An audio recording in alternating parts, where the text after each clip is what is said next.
Halo guys, assalamualaikum warahmatullahi wabarakatuh. Welcome to my channel Sahabat Bijak Belajar Hidup dari Jalan Cerita.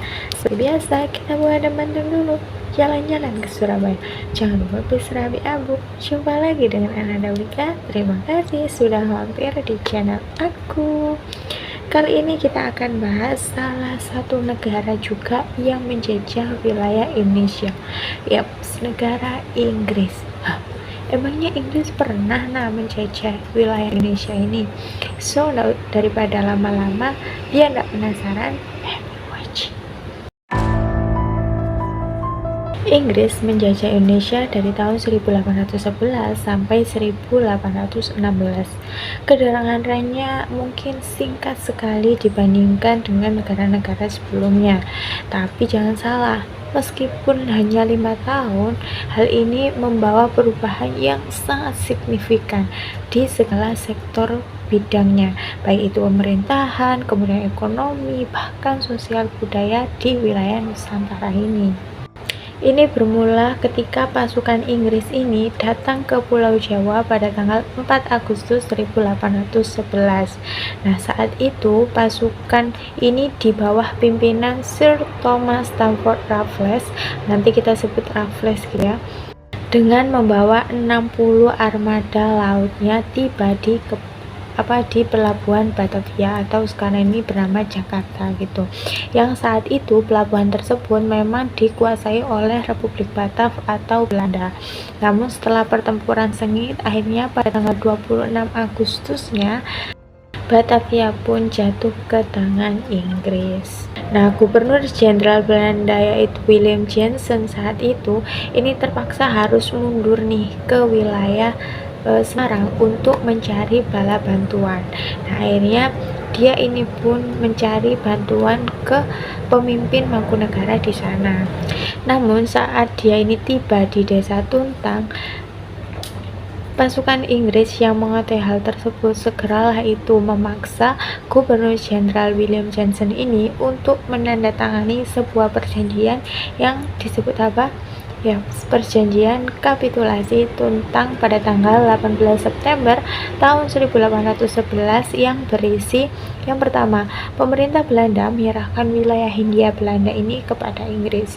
Yang kedua, semua tentara Belanda menjadi tawanan perang Inggris, orang Belanda dipekerjakan dalam pemerintahan Inggris, hutang Belanda tidak menjadi tanggungan Inggris, dan Raffles memberi kesempatan kepada rakyat Indonesia untuk melakukan perdagangan bebas. Akhirnya pada tanggal 26 Agustus 1811-nya Batavia resmi jatuh ke tangan Inggris. Sejak saat itulah Raffles ini menjadi letnan gubernur di Jawa. Dia kemudian membuatlah itu kebijakan-kebijakan barunya. Nah, apa saja sih kebijakan-kebijakan baru Raffles ini? Kita masuk. Yang pertama ada kebijakan dalam bidang pemerintahan, yaitu menegosiasikan perdamaian dengan penguasa lokal yang dianggap menentang Inggris, membagi Jawa menjadi 16 keresidenan dan juga 9 prefektur, mereformasi kebijakan kolonial Belanda sebelumnya, kemudian para bupati feodal itu menjadi pegawai pemerintah yang berada di bawah naungan pemerintahan pusat, serta adaptasi sistem politik Inggris, di mana dalam sistem politik Inggris ini itu termasuk membuat pengadilan yang lebih modern serta sistem birokrasi yang terstruktur. Kemudian ada kebijakan dalam bidang ekonomi. Nah, kalau dalam kebijakan ekonomi ini itu pemerintahan Inggris itu menghapus sistem tanam paksa sebelumnya. Kemudian mereka atau rakyat ini bebas menanam tanaman apapun dan mereka ini bebas memasarkannya sesuai keinginan mereka dan menghapus pajak tanam paksa. Tetapi dengan catatan pemerintah Inggris ini menerapkan sistem sewa tanah, di mana di sini petani itu wajib membayar pajak atas tanah yang mereka garap. Nah, sistem ini itu disesuaikan dengan tanah dan juga produktivitas yang dihasilkan. Jadi ini tuh kayak dibagi ke tipe-tipe tanah dan juga produktivitasnya gitu loh. Jadi ketentuannya itu kurang lebih seperti ini. Hasil sawah kelas 1 itu dibebani pajak 50%. Hasil sawah kelas 2 itu diberi beban pajak 40%. Kemudian hasil sawah kelas 3 itu dibebani pajak sampai 33%. Nah, untuk hasil tegalan sendiri berbeda dengan sawah. Kalau hasil tegalan tingkat 1 itu mereka dibebani pajak 40%, kelas 2-nya itu diberi pajak 33%, dan untuk kelas 3-nya itu dibebani pajak sampai 20%. Nah, beban pajak ini tentulah sangat memberatkan rakyat karena jumlah pajak yang harus mereka bayarkan itu sangat bisa dibilang besar kan, segitu itu. Mereka yang tak sanggup membayar uang harus menggantinya dengan membayar beras. Nah, untuk pajak yang membayar secara uang itu harus diserahkan kepada kepala desa, dan dari kepala desa itu nantinya akan disetorkan ke kantor residen. Sedangkan untuk pajak beras itu mereka harus membayar langsung ke kantor residen setempat dengan biaya pengiriman yang ditanggung mereka sendiri juga.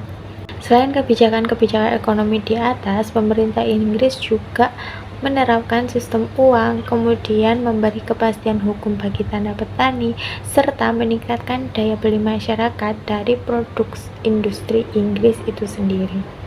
Kemudian ada kebijakan dalam bidang sosial budaya, yaitu di mana mereka ini itu menyelesaikan tulisan History of Java mereka. Kemudian mereka juga menemukan bunga yang paling besar di dunia, yaitu Rafflesia arnoldii atau bunga bangkai. Kemudian ada juga pemugaran beberapa candi seperti Borobudur dan juga Prambanan, mengembangkan pusat penelitian Kebun Raya Bogor, serta mendukung berdirinya Batavia Genuscape sebagai perkumpulan kebudayaan dan ilmu pengetahuan. Kemudian yang terakhir ada kebijakan dalam bidang hukum.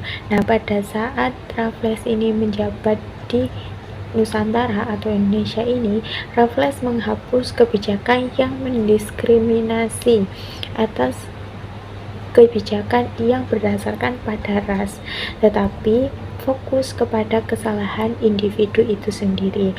Nah, dari kebijakan inilah tercipta suatu kebijakan yang adil dan juga objektif.